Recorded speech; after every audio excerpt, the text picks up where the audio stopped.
আল্লাহ নবী সাল্লাল্লাহু আলাইহি ওয়াসাল্লাম বলেছেন বাহ্যিক দৃষ্টিতে একটা মুনাফিককে তুমি যদি চিহ্নিত করতে চাও তাহলে তার ভিতরে তিনটে গুণ খুঁজে পাবে। কটা? তিনটা। আয়াতুল মুনাফিকি সালাসাতুন, একটি মুনাফিকের তিনটে গুণ বাহ্যিক দৃষ্টিতে। এক, সে কথা বললে মিথ্যা বলে। দুই, ওয়াদা করলে খিলাফ করে। তিন, আমানত রাখতে দিলে খিয়ানত করে। আর একটা হাদিসে আছে যে সে ঝগড়া মারামারি হলে, কারুর সঙ্গে অশান্তি হলে সে অকথ্য ভাষায় গালিগালাজ করে। এই চারটে গুণ যদি একটা মানুষের ভিতরে থাকে সে কি মুনাফিক, তাই না? জি। এবার আর একটা কথা আপনাকে বলে দিই, একটা লোক মিথ্যা কথা বলে না কিন্তু আমানতের খিয়ানত করে। একটা লোক ওয়াদা খেলাপ করে না কিন্তু ঝগড়া হলে গালিগালাজ করে। আচ্ছা বলুন, মুনাফিকের চারটি গুণ এর ভিতরে নেই, একটা গুণ আছে, তাহলে এ কি মুনাফিক না মুনাফিক নয়? হ্যাঁ, আল্লাহ রসুল বলছেন ও পুরোপুরি মুনাফিক না হলেও ওর ভিতরে মুনাফিকের একটা খাসলাত, মুনাফিকের একটা চরিত্র, মুনাফিকের বীজ ওর ভিতরে আছে। কি বললাম বুঝলেন? আল্লাহ তুমি আমাদের সকলকে মুনাফিকি থেকে বাঁচাও, বলুন আমিন আমিন। নাম্বার দুই, অন্তরের দিক দিয়ে মুনাফিককে চিনবেন কেমন করে? এটা বাহ্যিক দৃষ্টিতে দেখলাম। আল্লাহ তাআলা বলছেন ওমিনান নাসি মান ইয়াকুলু আমান্না বিল্লাহি ওয়া বিল ইয়াউমিল আখিরি ওয়া মা হুম বিমুমিনিন। এক শ্রেণীর মানুষ আল্লাহর নবীকে এসে বলতেন, আল্লাহর নবী আমি আল্লাহকে বিশ্বাস করি, কিয়ামতকেও বিশ্বাস করি, কিন্তু আমরা মুমিন। আল্লাহ সুবহানাহু ওয়া তাআলা বলছেন ওয়া মা হুম বিমুমিনিন, এরা কেউ মুমিন নয়। এরা আপনাকে সামনাসামনি বলছে নবী বলে মানি, কিন্তু ভিতরে ভিতরে আপনি যা কিছু করেন সমস্ত কথাবার্তা আবু জেহেল, আবু লাহাব, উতবা, সাইবা এদেরকে সব পাশ করে দেয়।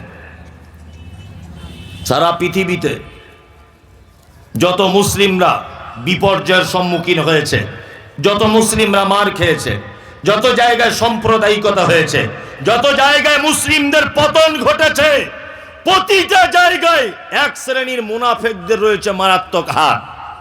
এটা আপনাদের কোন জেলা? মুর্শিদাবাদ। মুর্শিদাবাদ সেই জেলা যে জেলার আপনার মানুষ নাম তার নবাব সিরাজ, নাম জানেন সকলেই। পলাশীর আমবাগানে ব্রিটিশদের সঙ্গে যুদ্ধ হয়েছিল, তাই না? আচ্ছা বলুন তো, এই যুদ্ধতে নবাব সিরাজ জিতেছিলেন না হেরেছিলেন? হেরেছিলেন, তাই না? আমি ঐতিহাসিক লোক নয়, তবে মুনাফিকদের একটা দৃষ্টান্ত পেশ করছি। নবাব সিরাজউদ্দৌলা এই লোকটা হেরে যাবার পিছনে সব থেকে বড় যে লোকটার অবদান ছিল তার নাম মীর জাফর আলী। নবাবের বাড়িতে থাকতো, নবাবের গাড়িতে ঘুরতো, নবাবের টাকা খরচা করত, কিন্তু নবাব ব্রিটিশদেরকে তাড়ানোর জন্য যে সমস্ত কৌশল অবলম্বন করেছিলেন, পলাশীর আমবাগানে ব্রিটিশদেরকে মারার জন্য যে সমস্ত রণকৌশল তিনি পদক্ষেপ গ্রহণ করেছিলেন, এর সমস্ত কিছু এই মীর জাফর ব্রিটিশদের কাছে গিয়ে ফাঁস করে দিয়েছিল। কি বললাম বুঝলেন? এই মুনাফিকের কারণে সেই দিন পলাশীর আমবাগানে লাল পতাকা দেখিয়ে নবাবকে তাড়িয়ে দেওয়া হয়েছিল বা অপমানিত হয়ে চলে আসতে হয়েছিল। তার মানে বোঝা যায় সারা পৃথিবীতে মুসলিমদের যত জায়গাতে পরাজয় হয়েছে প্রত্যেক জায়গাতেই মুনাফিকদের হাত আছে না নেই? আছে। আমি আগে বক্তব্য রেখেছি, ডাক্তার জাকির নায়েককে তাড়িয়ে দেওয়া হয়েছিল আমাদের দেশ থেকে, হয়েছে না? হয়েছে। আগের বক্তব্যগুলোতে বলেছি প্রথম যে তাড়িয়ে দেওয়ার মাঝখানে আমাদের সরকার দায়ী, কিন্তু এখন সমস্ত ব্যাপার সোশ্যাল মিডিয়া বা ওনার যারা প্রোগ্রাম করেছিলেন বড় বড় মাদানিরা, তার ভিতরে আছেন হাশিম আল মাদানি, পিস টিভির বক্তা ছিলেন, এই সমস্ত মানুষদের সঙ্গে ওঠা বসা করে ওনার সম্পর্কে জেনে বুঝে যা এই পর্যন্ত বুঝলাম যে ডাক্তার জাকির নায়েককে দেশ ছাড়তে ভারতবর্ষের সরকার যতটা না দায়ী, তার থেকে কিছু নামদারি টুপিওয়ালা দাড়িওয়ালা বড় পাঞ্জাবিওয়ালা মুসলিম নামের মুনাফিকরা সব থেকে বড় দায়ী, সব থেকে বড় দায়ী। কি বললাম বুঝলেন? সব থেকে বড় ক্ষতি করেছে এই মুনাফিকরা, মাযহাবীরা, পীরপন্থী, গাঁজা টানা, মাজার পূজারি, এরাই সব থেকে বেশি সর্বনাশ করেছে। কি বললাম বুঝলেন? তার মানে মুনাফিকরা একেবারে নিকৃষ্ট, তো নিকৃষ্ট, সাংঘাতিক নিকৃষ্ট। এবার আপনাদেরকে আর একটা কথা বলি, এই পৃথিবীর সব থেকে বড় পাপের নাম কি? শিরিক, তাই না? আর তারপরে বড় পাপ ধরে নেন বাপ মায়ের সঙ্গে অসৎ ব্যবহার করা, তারপরে ধরে নেন সুদ খাওয়া, তারপরে ধরে নেন অন্যায়ভাবে কাউকে হত্যা করা, তারপরে ধরে নেন সতী নারীর উপরে অপবাদ দেওয়া, তারপরে ধরে নেন এতিমের মাল আত্মসাৎ করা। এগুলো পৃথিবীতে বড় বড় পাপ, পাপ না? পাপ।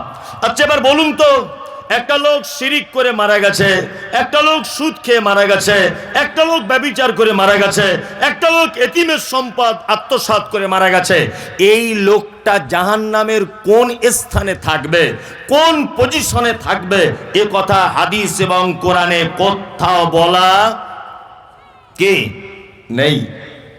কিন্তু আল্লাহ সুবহানাহু ওয়া তাআলা মুনাফিকদের ব্যাপারে বলতে গিয়ে বলেছেন, ইন্নাল মুনাফিকিনা ফিদ দারকিল আসফালি মিনান নার। মুনাফিকরা এত নিকৃষ্ট যে এদেরকে জাহান্নামের একেবারে নিম্ন স্তরে রাখা হবে। কি বললাম বুঝতে পারছেন? তার মানে কত খাতারনাক বলুন তো মুনাফিকি করা। এটা ভালো টাইটেল না খারাপ? খারাপ।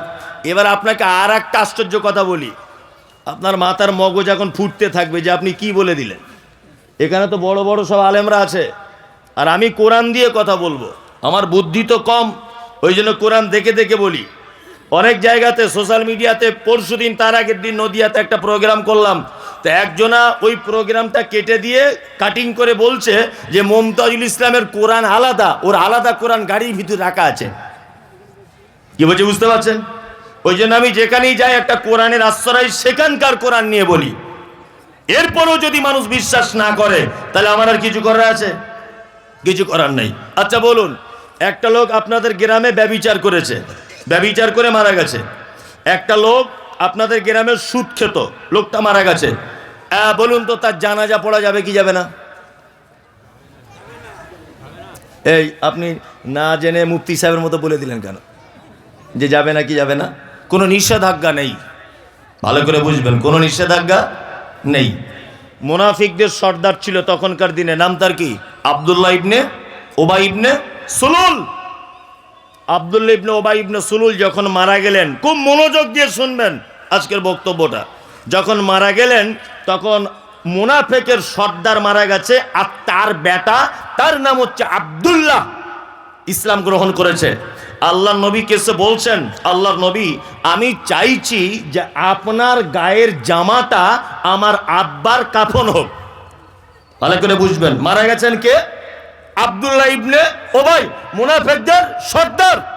মুনাফিকদের সর্দার মারা গেছে, আর তার বেটা আল্লাহর নবীকে বলছেন যে আপনার গায়ের জামাটা আমার আব্বার কাফন হোক, এটা আমি চাই। আল্লাহ নবী সাল্লাল্লাহু আলাইহি ওয়াসাল্লাম জামা খুলে দিলেন, যাও এলাও নিয়ে চলে যাও, তোমার জামাটা নিয়ে চলে যাও। জামাটা কাফন করা হলো। তার আরেকটু পরে এসে আব্দুল্লাহ আবার আল্লাহ নবীকে বলছেন, আল্লাহ নবী আমি চাইছি আমার আব্বার জানাজাটা আপনি পড়ান, আমার আব্বা জানাজাটা আপনি পড়ান। আল্লাহ রাসূল এবার উঠছেন এরকম ভাবে, উঠে দাঁড়িয়ে গেলেন। যখন উঠে দাঁড়িয়েছেন, হযরত ওমর পিছনে জামা ধরে টেনে রেখেছে। হযরত ওমর আল্লাহ নবীর পিছনে জামা ধরে টানচার বলছেন, আল্লাহ রাসূল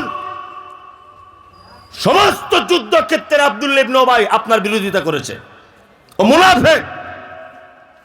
আপনি এইরকম একটা লোকের জানাজার নামাজ পড়তে যাবেন, এটা কেমন কথা? কখনোই নয়, এটা ঠিক নয়।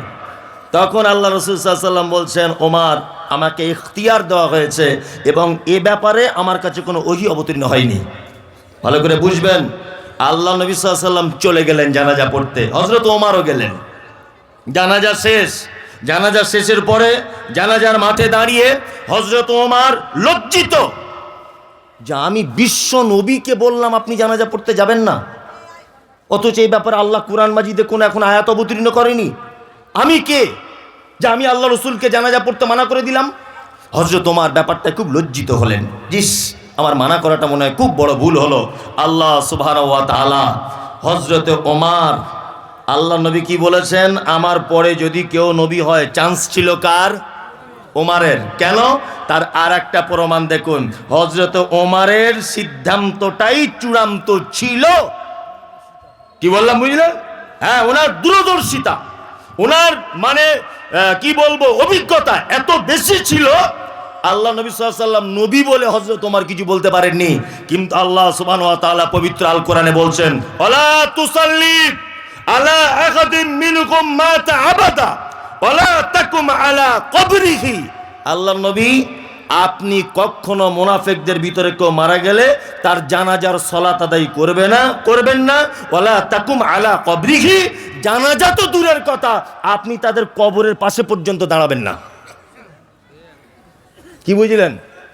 হ্যাঁ, আল্লাহ সুবহানাহু ওয়া তাআলা তারপরে আবার বলছেন, ইন্নাকুম কাফারু, নিশ্চয় তারা অস্বীকার করেছে বিল্লাহি ওয়া রাসূলিহি, আল্লাহ এবং তার রাসূলকে, ওয়া মাতু ওয়া হুম ফাসিকুন, এবং তারা মৃত্যুবরণ করেছে ফাসিক অবস্থাতে। তার মানে অত্তর আয়াত থেকে এটা একেবারে জলের মতো হয়ে গেল যে মুনাফিকদের কেউ মারা গেলে তার জানাজা পর্যন্ত পড়া নিষেধ। বুঝতে পারছেন কত খাতারনাক? বেনামাজি মারা গেল, আপনি তার জানাজা সৌজন্য খাতিরে পড়তে পারেন, ভালো করে বুঝবেন, কারণ ওর ভিতরে লা ইলাহা ইল্লাল্লাহ এটা ছিল। আপনার গ্রামে একটা লোক নামাজ পড়ে না, ভালো করে বুঝবেন, কিন্তু এই লোকটা লা ইলাহা ইল্লাল্লাহ এর প্রতি তার ঈমান আছে না নেই? আছে। আমি বেনামাজিদের পক্ষে নয়, কিন্তু আমি বলছি এখানে আলেম ওলামাদের একটা মতামত হচ্ছে এই যে বেনামাজি তার জানাজা কেউ পড়লে পড়তে পারে, তবে অন্য বেনামাজিকে শিক্ষা দেওয়ার জন্য না পড়াই ভালো। ভালো করে বুঝবেন, মাতাল তার জানাজা পড়া যাবে, সুদখোর তার জানাজা পড়বেন, পিতামাতার সঙ্গে অসৎ ব্যবহারকারী তার জানাজা পড়া যাবে। পৃথিবীতে যত পাপী আছে প্রত্যেক পাপীর জানাজা পড়তে অসুবিধা নেই, কিন্তু আল্লাহ তাআলা বলছেন, ওয়ালা তুসাল্লি আলা আহাদিন মিনহুম মাতা আবাদা ওয়ালা তাকুম আলা কবরিহি। নবী, আপনি যাই করেন অন্তত মুনাফিকদের কেউ মারা গেলে জানাজা পড়বেন না। আর জানাজা তো দূরের কথা, ওয়ালা তাকুম আলা কবরিহি, আপনি তাদের কবরের পাশে পর্যন্ত দাঁড়াবেন না। বুঝতে পারছেন তার মানে কেমন চিজ মুনাফিকরা? হ্যাঁ, এইবার আপনাকে আর একটা কথা বলে দিই, এসব আয়াত, ওই জন্য বলছি ভাই, সমাজ কি করে পরিবর্তন হবে? একটা জলসায় অনেক দোকান বসে, তাই না? একটা বইয়ের দোকানদার ঠকঠক করে চাদর মুড়ি দিয়ে এরম করে কাঁপছে। জিজ্ঞেস করছি, চাচা ক টাকা বিক্রি হলো? বলছে 350 টাকা হয়েছে। যে জাতির ধর্মীয় অনুষ্ঠান অর্থাৎ জলসাতে বইয়ের দোকানদারের বই বিক্রি হয়, ইসলামিক বই 250 থেকে 300 টাকা, আর জিলাপির দোকানদার বিক্রি করেছে 7.5 কুইন্টাল জিলাপি, এই জাতির কিয়ামত পর্যন্ত আর মানে সফলতা আসবে? আসবে বলুন? আসবে না। যে জাতি বইয়ের দোকান থেকে 1 টাকার একটা বই কিনতে পারে না, যে জাতির একটা জলসা থেকে 40-50 কুইন্টালের জিলাপি বাদাম সেল, এ জাতি কোশ্চিন কালো সফলতার চরম শিখরে পৌঁছাতে পারে না। অন্তত পক্ষে জলসায় গিয়ে একটা বাংলা কোরআন মাজিদ কিনুন। কি বললাম বুঝলেন? বাংলা কোরআন মাজিদ একটা কিনুন, সব ইতিহাস আপনি দেখতে পেয়ে যাবেন। অনেকজন বলে মমতাজুল ইসলাম মানেই ভাইরাস লোক। ভাইরাস কেন?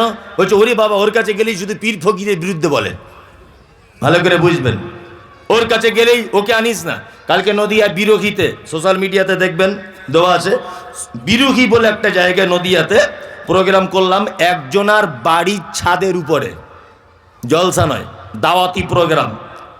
তা ওখানে গেলাম, একটা লোক সহি আকীদা অর্থাৎ আহলে হাদিস, একটা লোক মাত্র।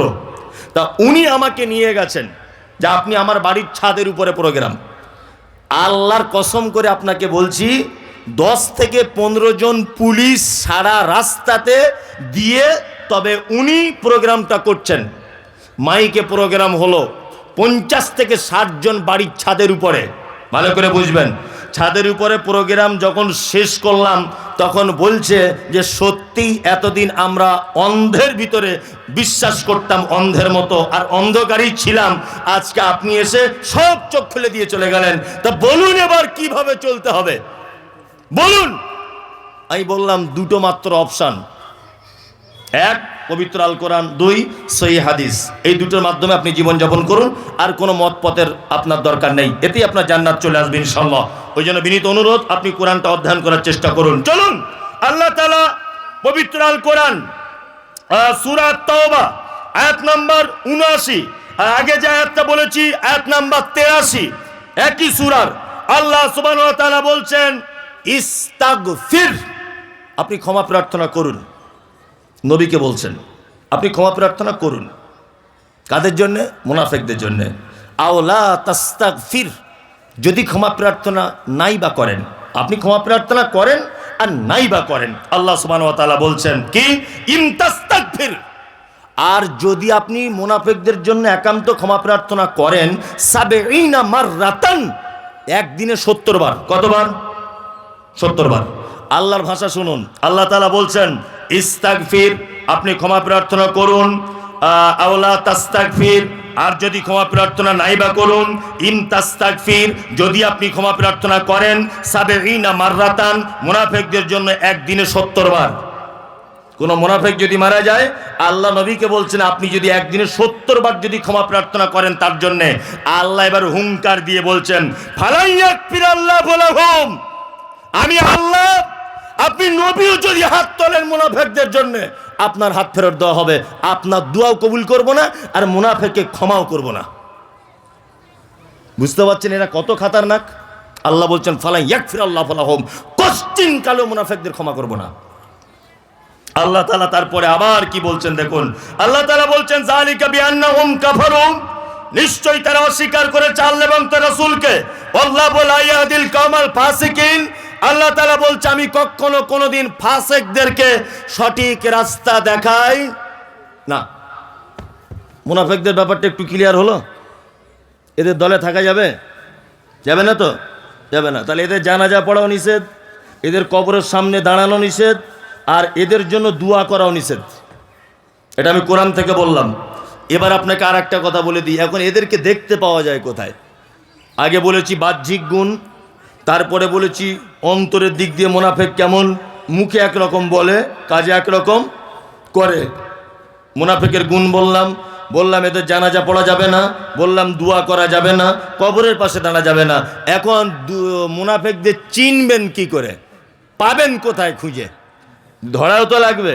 আমি কয়েকটা জায়গায় ধরেছি, বলে দিব, বলে দিই। এই যে মেলায় যাবেন, মুনাফিক নেই, একটা মুনাফিক নেই, সবাই দেখবেন নিজে শালি নিয়ে ব্যস্ত বাদাম কিনতে।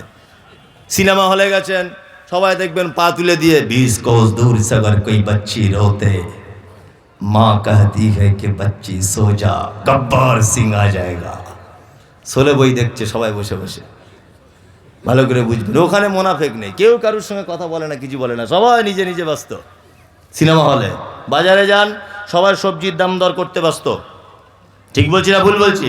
বাসে উঠুন, সবাই দেখবেন সিট পাওয়ার ধান্দায় বসে আছে, দাঁড়িয়ে আছে, এ নামবে কোথায়, সিটটায় বসবো, এইসব ধান্দা। ড্রাইভার রাস্তা ক্লিয়ার করছে, কোন দিকে ফাঁকা পাওয়া যায়, গলে টলে যাওয়া যায়, মানে ও কোথাও মুনাফিক নেই। মুনাফিক এখন 2-3টে জায়গায় খুব মানে জুত করে বাসা বেঁধেছে, তার ভিতরে 1 নম্বর আল্লাহর ঘর মসজিদে।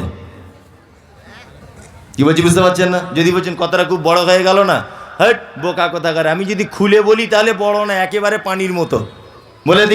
বলে দিই। আচ্ছা বলুন, বাড়িতে সুন্নত পড়া ভালো না মসজিদে পড়া ভালো? জোরে বলুন। বাড়িতে। কেন এটা? কেন?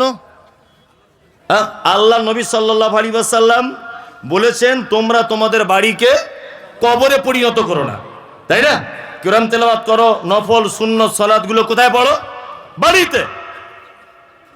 ফরজ আমরা প্রত্যেকজন মসজিদে যাই, ফরজ নামাজ পড়তে যাই না? ফরজ নামাজ পড়ে উচিত তাহলে কি, তাসবিহ করার পর আপনি আস্তে আস্তে বাড়ি চলে আসবেন, এসে বাড়িতে সুন্নতগুলো আদায় করবেন, এটাই তো পদ্ধতি। কিন্তু ও মসজিদে নামাজের পরে বসে আছে 1.5 ঘন্টা, আর বসে থেকে কি করছে, বুঝে শালা অমুক লোক মোটর সাইকেলটা কী করে কিনলো বলতো? তার একজন তখন বলছে মোটর সাইকেল কিনবে না, শুনোনি ঘটনা? বলছে না শুনিনি তো। বলছে কলকাতায় কাজে গিয়েছিল, 4 লাখ টাকা ঝেড়ে নিয়ে এসছে। তো ও যে ঝেড়ে নিয়ে এসছে তোমার বাপ দেখতে গিয়েছিল? এটা হয় কি হয় না মসজিদে বসে বসে? এই মুনাফিকি হয় না? হয় কি করে একে তাড়ানো যায়, কি করে ওকে কাটিয়ে দেওয়া যায়, কি ওর বউ কি করে, ওর বেটা কি করে, এটা এখন আল্লাহর ঘর মসজিদে পর্যন্ত এই মুনাফিকদেরকে দেখতে পাওয়া যায়। কথা আমার একটু চড়াচড়ি হয়, কিন্তু কথা বাস্তব। বাস্তব নয়? নামাজ পড়ে তোমার 1.5 ঘন্টা বসে থাকতে হয় কেন মসজিদের ভিতরে? তুমি বাড়ি চলে আসতে পারো না? বাড়িতে এসে সুন্নত আদায় করতে পারো না কেন? ওখানে বসে তুমি মানে সেই গেজার বাজার করেই যেতে হবে কেন? একদম নয়। আপনি যতক্ষণ টাইম ওখানে কাটাবেন ততক্ষণ আপনি পরের গীবত সমালোচনা করেন না? করেন।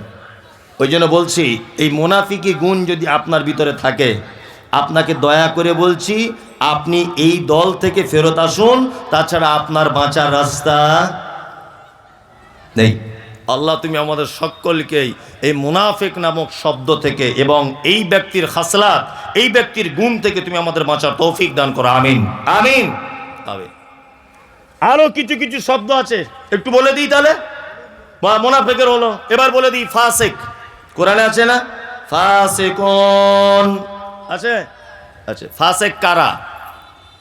ফাসিক হচ্ছে তারা যারা দীর্ঘদিন বড় পাপের সঙ্গে যুক্ত, অর্থাৎ কাবিরা পাপের সাথে যুক্ত, ওটা পাপ জানার পরেও তওবা করে ফেরত আসছে না, এ হচ্ছে ফাসিক।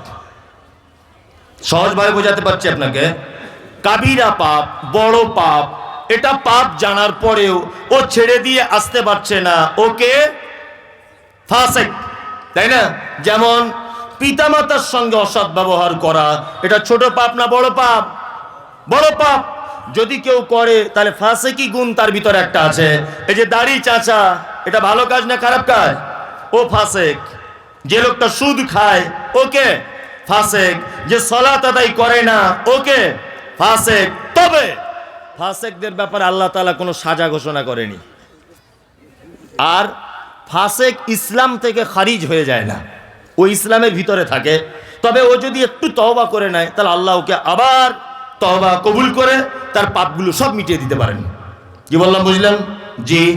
ফাসিক এদের ব্যাপারে দুটো কথা কোরআন মাজিদে আমি খুঁজে পেয়েছি, আরো বেশি থাকতে পারে, আমি পাইনি। তবে হয়তো আমার চেষ্টা ত্রুটি রয়েছে। আমি দুটো ব্যাপার এদের ব্যাপারে আল্লাহ তাআলা বলেছেন। এক, ঈদুল ফিতরের সময় ঈদের নামাজ নিয়ে মাঝে সাঝে গন্ডগোল হয়, যে চাঁদ কেউ বলছে উঠেছে, কেউ বলছে উঠেনি। অনেক সময় হয় না?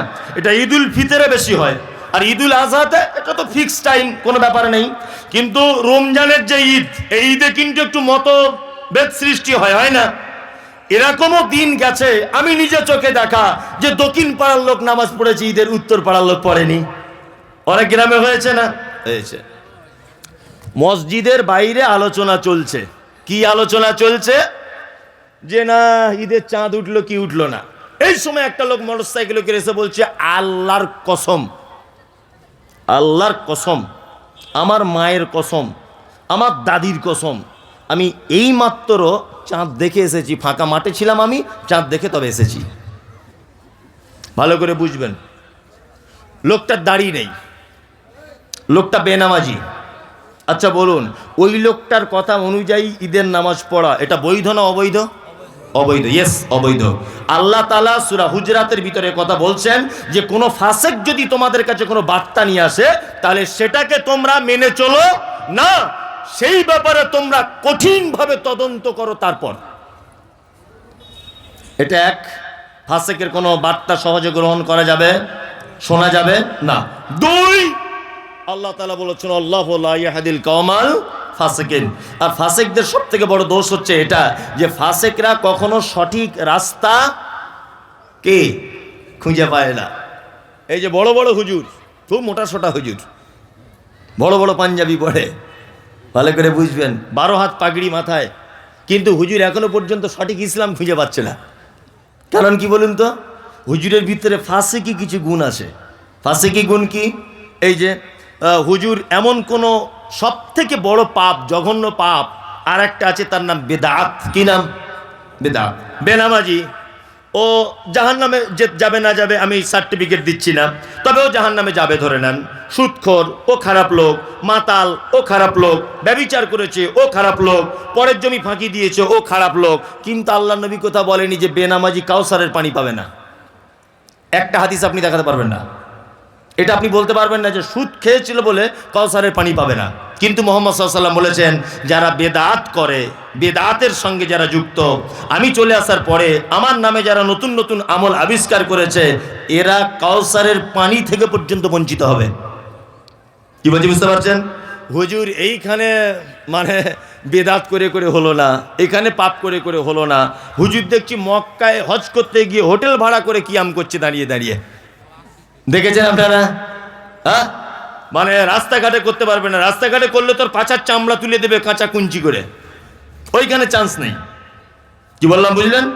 ও এইখানে বেদাত করে করে করে করে ওর মন বলল না, ও বেদাত সৃষ্টি করতে গেছে মক্কাতে। মক্কাতে যখন ওপেন করতে চান্স পাচ্ছে না, তখন বড় হোটেল ভাড়া নিয়ে তার ভিতরে কিয়াম চালিয়ে দিচ্ছে। কি বললাম বুঝলেন? আল্লাহু আকবার। এ কখনো সঠিক রাস্তা পাবে না, কারণ এ মারাত্মক একটা বড় পাপ বেদাত নামক তার ভিতরে রয়েছে। এ সঠিক রাস্তা পেতে পারে কে? না। ফাসেক বলে দিলাম সংক্ষিপ্ত আকারে। আর একটা বলে দিই, মুশরিকুন আছে কোরআন মাজিদে। কাদের বলে? মুশরিকুন কাদের? না না না, আমি বলে দিই। আসলে আপনারা বললে কি মতভেদ হবে, এক এক রকম এক একজন বলবে। ওই জন্য আমি বলে দিই, যদি বলছেন আপনারটাই কি সঠিক। আমি তো এখানে তো সব বোকা লোক বসে নেই, বোকা লোক তো নেই। আর সোশ্যাল মিডিয়াতে এখন মানে হাজার হাজার মানুষ দেখছে, তাই না? তাহলে সবাই যে বোকা, আমি যে একা জ্ঞানী তা তো নয় না। তার মানে আমিও পড়াশুনো করে, গবেষণা করে, চিন্তা ভাবনা করে, বড় লেখকদের বই পড়ে, বড় ওলামাদের কাছে শুনে, তথ্য সহকারে যাচাই বাছাই করে তবে বলছি এখানে। আপনি আমার কথা সহজে কাটতে পারবেন না। কি বললাম বুঝলেন? একদম সহজে কাটতে পারবেন না। এক, হিন্দু, খুব মনোযোগ দিয়ে শুনুন, হিন্দু এ মুশরিক নয়। এ কি? মুশরিক নয়। বর্তমান চলিত শব্দ যে হিন্দু, এ মুশরিক নয়। কারণ এর ব্যাপারে শব্দ এসেছে, সেটা হচ্ছে সাবেঈ। সাবেঈ হলো তারা যারা এক আল্লাহকে আল্লাহ বলে বিশ্বাস করে এবং এক একটা দেবদেবীকে এক এক রকমের আলাদা আলাদা ক্ষমতা আছে এই বিশ্বাসও করে। এর নাম হচ্ছে সাবেঈ, যেটা আমাদের বর্তমানে হিন্দু নামক নামে পরিচিত। একটা হিন্দু ভাইকে বলবেন, ওরে বাবা এত শীত, ও তখন বলবে ভগবান দিলে আর কি করা যাবে, একজন উপরে তো আছে। বলবে না?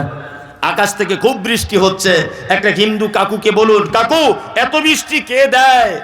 বলছে উপরওয়ালা। বলে না? তার মানে ওর এটা বিশ্বাস যে উপরে একজন স্রষ্টা আছে। তারপরেও দেখবেন যারা স্কুলের স্টুডেন্ট, তারা দেখবেন সরস্বতী মায়ের পূজা করে না? স্কুলে সরস্বতী পূজা হয় না?